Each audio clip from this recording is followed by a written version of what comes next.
Welcome back to part 2 of my 2-week stay at Usha Village in Honduras.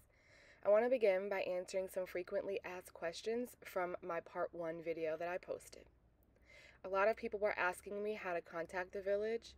I just went to Usha Village by drsabi.com and used the contact button on their website to reach out to them. Before I went, I emailed and I communicated via WhatsApp with FaceTime so that I could see what the village looked like and talk to a representative from the village. To stay at the village, it's $1,500 per week, and that includes your breakfast, which is a fruit plate, your lunch, which is an alkaline vegan meal prepared by the chef, and then your sea moss for dinner. You also are going to have your herbs that are included and your bitters that you take during your stay. You also have access to the sauna and the thermal pool, which I'll talk about later, but that's all that's included in your $1,500 that you pay per week. Another question that I got was, why did I decide to go as opposed to continuing to do what I was doing for the 4 years before I went? So as most of you know, on March 12, 2017, around 6 a.m., I got an email that I was HIV positive. Within the first week, after going to all of my traditional appointments that they set up for you once you are diagnosed with HIV and they notify the state, I ended up talking to someone that I was doing a trip with. Her name is Queenie, and the other's name is Nick. And they both encouraged me to research more holistic care since I was already doing holistic care for my body in general and eating well. So they suggested I research Dr. Sabi. However, at that time, I was unable to afford to go to the village. So I saved up for the last 4 years and got to a place where I wanted this to be completely healed from my body. And I decided to go to the village and experience what it was like to completely change my diet from what I had been doing for the previous 4 years.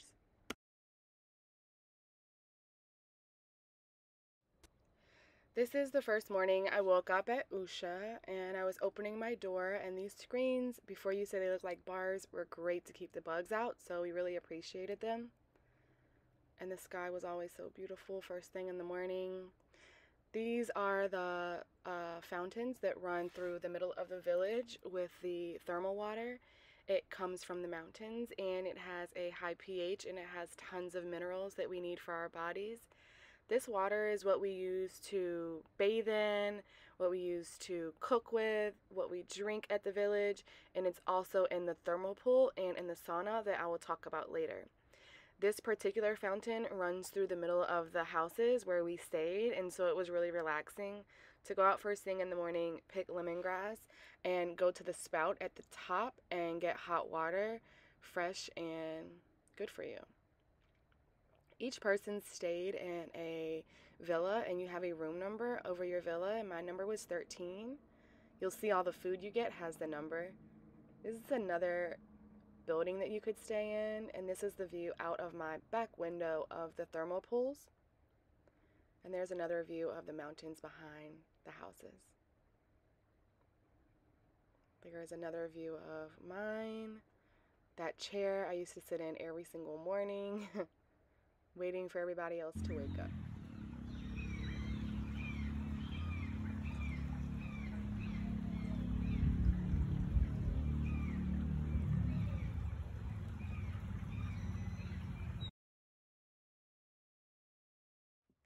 After I would sit out for a while in the morning, I would usually walk around the property, and this is a view of where the thermal water is collected in front of Dr. Sabi's house, as well as the mountains that you see on the way to the sauna. Earlier I said that everything was not included in the $1,500 per week, and these are some other services that you can get while at the village. In the mornings at 8 o'clock, breakfast is served underneath this beautiful hut, and this is the view out of the right side of the breakfast area. These are the tables, and that is my seat that I sat in every single morning to the left so that I could see straight out in front of me and appreciate everything around me. And I will say that if you're not used to little bugs, then you're going to want to bring some spray because these little things are everywhere. Breakfast is almost always going to be a fruit plate, and this was day 1's breakfast. We have seeded fruit, as you can see. And then you always get a fresh juice with breakfast and with lunch. Most of the time I had no idea what it was, but it always tastes good. This is the consultation room that I went in after breakfast with Irma, and she is a director or a manager at the village. I'm not really sure. Titles are kind of non-existent here, but you know kind of who's in charge. So we went into this room and they talked about why I was there, also what my goals were, and just kind of what to expect as far as my herbs. And then they brought this to my room, which is my list of what I would be taking, herbs and bitters, while I was going to be at the village. Afterwards, Irma took me on a tour of the property. This is the walkway to the sauna, and Dr. Sabi's home in the background. Someone was in there listening to music, so I went to the other side. The sauna has two sides, and it has two chairs on each side. Normally it's empty, but sometimes you have somebody there with you.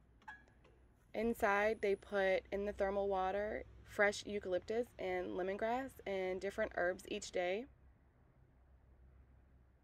You're supposed to do this 15 minutes each day right before you get into the thermal pool. So you open up your pores and then you get into the mineral water. And you stay in the pool for 20 minutes each day, but we all really liked it, so we would usually hang out here for a little bit longer. And then it was usually lunchtime, which was 12 o'clock, but I like to take my bitters and get them out the way because they usually bring them to you around lunch. This was my first day taking the bitters, and I can say I had absolutely no idea what to expect because I had never taken these before. And they're basically roots and herbs that have been boiled, and you drink them. This is one of the tougher ones. This one is called Purifier, and it's a blood purifier. And it's really tough to get down. Again, this was my first day. I had no idea what to expect. I didn't even know that we were going to be doing this once we arrived to the village. Thought I was just going to be taking herbs and eating well. I had saved some of my cactus from earlier. It's like a Mexican cactus vegetable. I think it's called chayote.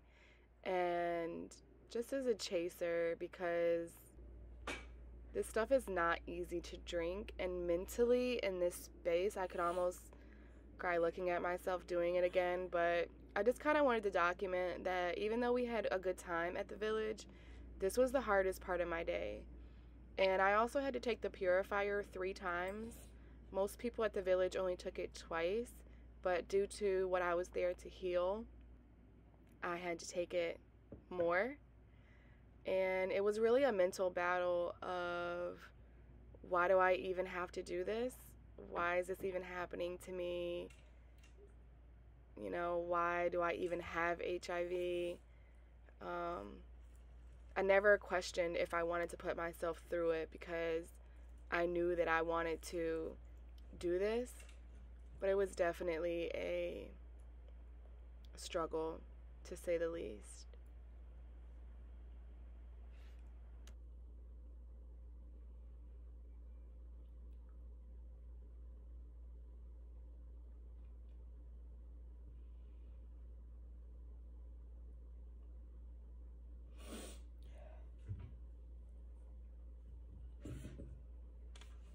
In the afternoons, I would normally go for a walk again around the property. It was so beautiful and so quiet. When I was there were only about 10 people max on the village, and it was really relaxing. Also, we always had security, so I felt really safe to go to the thermal pool at night and do my sauna session once the sun was down. The bugs were definitely out more at night though, so you had to kind of stay in the water. Also, there were thousands of lightning bugs, and the stars were beautiful this time of day. Stay tuned for part 3.